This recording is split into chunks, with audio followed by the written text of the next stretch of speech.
Okay, go. In 2004, a tragic bombing in Madrid killed 193 people. What followed wasn't just an international investigation, it was a case study in how human error and systematic failure can converge in dangerous ways. Brandon Mayfield, a U.S. lawyer and former Army officer, was arrested by the FBI, accused of involvement in the attack based on fingerprint found on a bag of detonators. Despite never having been to Spain, Mayfield was detained for 2 weeks. The Spanish National Police later matched the print to the actual suspect, an Algerian national. Mayfield was released and the FBI issued an apology, but the damage to his life and public trust was already done. So, how did this happen? The answer lies in human factors.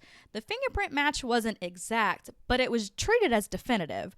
This is an example of a mistake, an incorrect decision based on faulty interpretation. FBI analysts were overconfident in the match and ignored Spanish authorities who disagreed.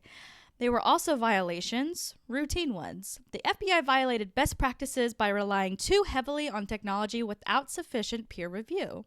Slips and lapses happened too. Basic facts, like Mayfield's lack of travel, were overlooked.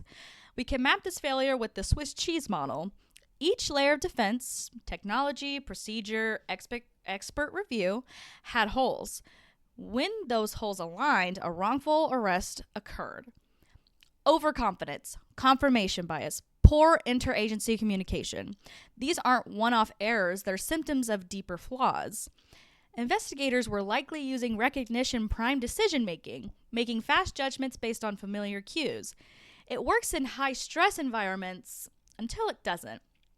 In this case, pattern recognition led them to a wrong conclusion that felt right, a classic case of cognitive bias leading expert judgment astray. What could prevent this?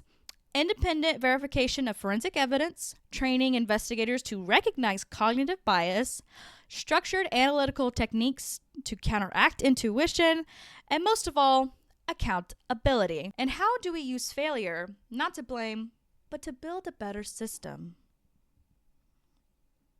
Thank you for listening. Bye bye.